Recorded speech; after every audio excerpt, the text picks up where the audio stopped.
He's a tall man. He's got the talent. Being 6'8" is not normal for golf. It's definitely an adjustment, there's no doubt about that. The height runs in the family, that's for sure.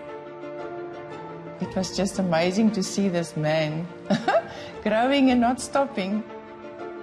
You could see there's something happening. He's getting taller.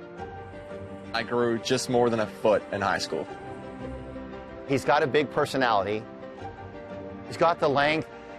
I think he would stack up against anybody. Using the God-given talents that I've got, playing to the best of my ability. I don't know what my peak holds yet.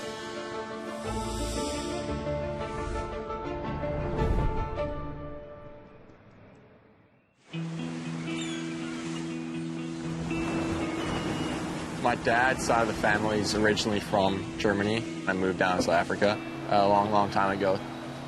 We've got a lot of interesting history in George. My grandfather, he was a well-renowned doctor and opened up the hospital and became mayor after that. It's a childhood I fondly remember, and it was a really amazing time in my life. It's called a braai. It's kind of the similar version of barbecue. It's just on wood instead of gas. We're gonna mainly just cook some lamb chops and sausage. That's pretty much like a go-to thing for me, and it's for most people in South Africa. The word braai means a lot more than just cooking meat on wood. It's more of a kind of social thing. It's a gathering, it's family gathering. A lot of who I am was because of my parents. I was brought up the right way. And I've kind of been taught and ingrained that certain things are more important than the success I have on the golf course.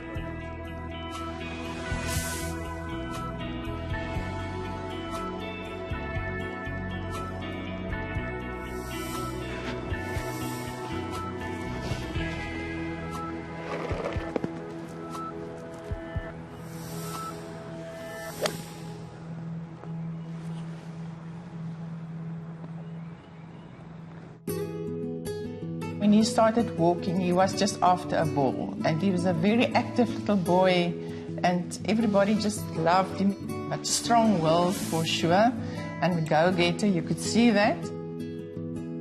My dad fell in love with the game when I was born. I was on the golf cart before I could remember. Golf kind of became our bonding thing for a long time. I was the youngest and the only son. We had a big tree. He was trying to get the ball over the tree. So I said to him, if you can hit it over the tree, then you can come and play with me. He hit it over the tree, but he hit it into the neighbor's car. And he had dent in the car.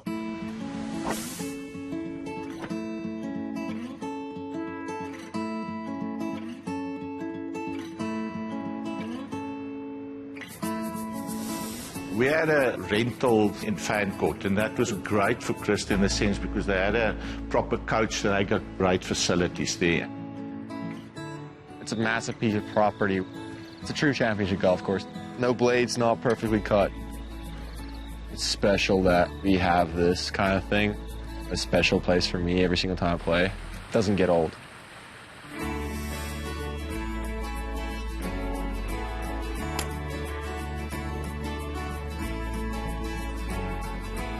Plaai jou so laat in die middag.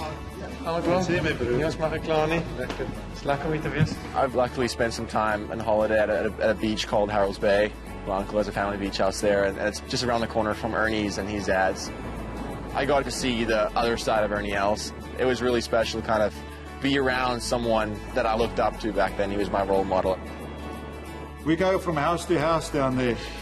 We all kind of family.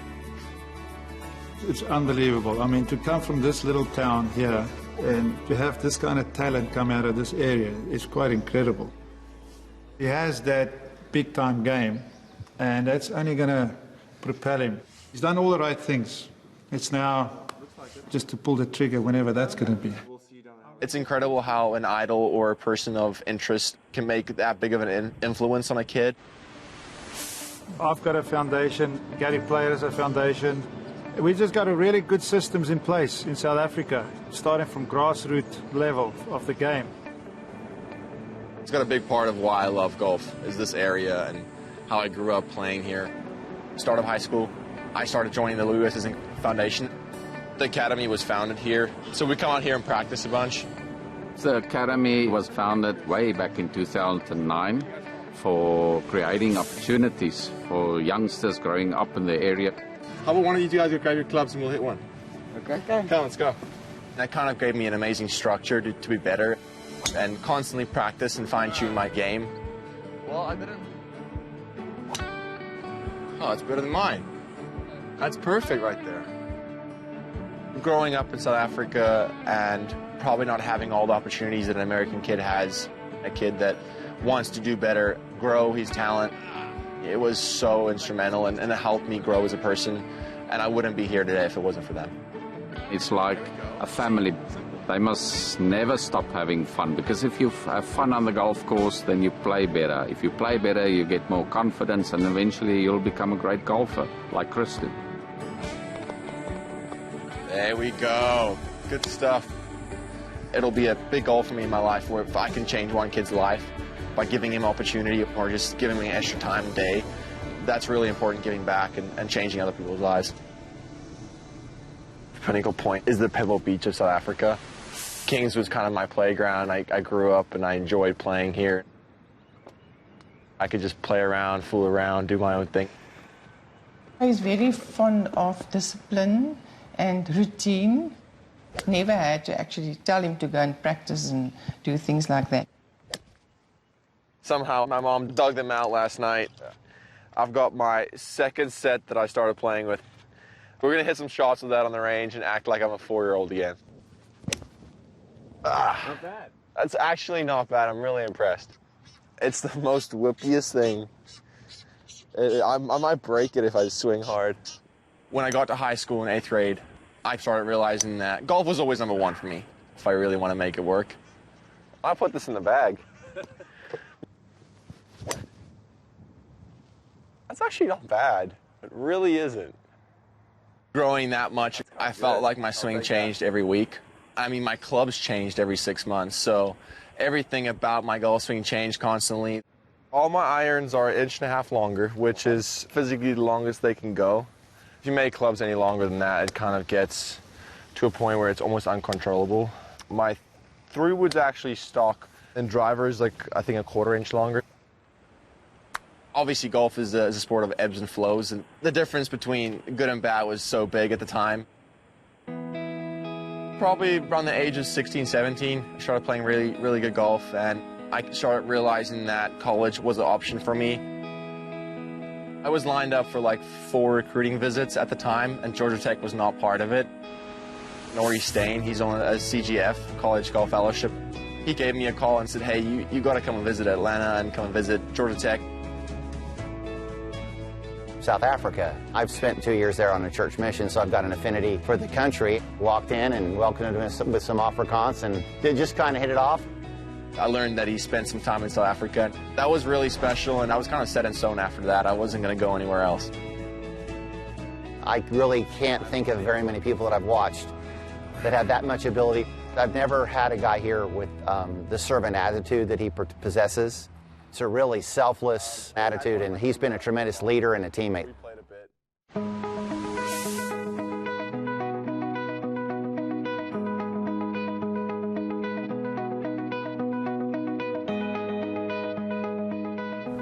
That is his biggest goal, the #1 spot. He needs to manage that. He needs to make sure that he's on top form for the last minute. He knows what he has to do, and we're just behind him. There's 1 semester left, and there's a lot on the line, so it's just keep on doing what I'm doing. If I don't get the top 1 spot, I think the confidence I have in myself that I will get to the PGA Tour if I work hard enough. We are very proud because he works very hard.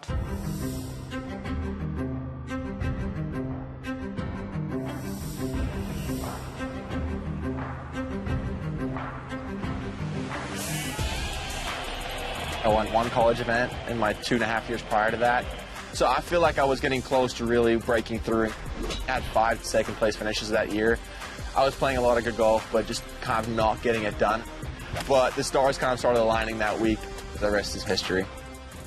I've experienced something similar because he won the South African Amateur in Port Elizabeth He's still the youngest ever to have won that tournament.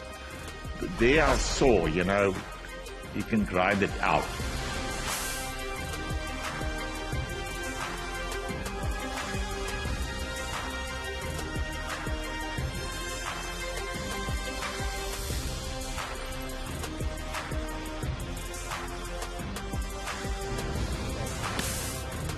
This is a third shot for Lamprecht at 14. How about that? How about the amateur? It'll be a long time before I forget that Thursday afternoon. Everyone was phoning me. So I went and I said, oh my goodness. It was like mind-boggling. It was so amazing. See my name at the top of the leaderboard walking down 18. It truly was something special. And it was a motivational boost to me that hey, my good golf is good enough to compete against anyone in the world. Leading a major. I think that's got a partial effect to why I didn't play that great on Friday. That was a big lesson I learned of how to deal with that. We'll put it to test at Augusta, but I'm an amateur playing the Masters. Very few people could say that.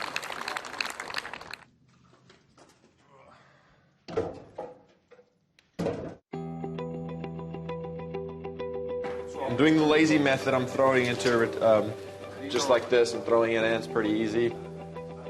I'm not a big cooker, but I can fry. So we're all done cooking. Let's dig in. It's going to be a little steamy action here. Let's eat here and have fun with it. Amen. We have strong values in the house. We taught him to be humble and not to think that his talents is his own. He actually gets it from God. God decided many years ago that Christo will become a pro because it's a God-given talent. You got the talent. You've proven you can play with the big guys. You've done it at college. You've done it in the pro level. Your talent is going to take care of it. I just want our son to be happy. It's not all about winning and fame and money. It's being happy and living your life. He mustn't play golf to make money. He must play golf because he likes it and he loves golf. Enjoy golf and ensure that he gives back. Thanks, boys. Thanks for joining me in the last 2 holes. I appreciate it. It was fun. Playing to the best of my ability and using the God-given talents that I've got, reaching my peak, whether that is 14 majors or winning 1 PGA Tour event. I don't know what my peak holds, but if I can reach the peak of my ability and 40 years from now, sit down on a chair in a porch somewhere in my little house and say, hey, I've worked as hard as I could have, that's true success for me.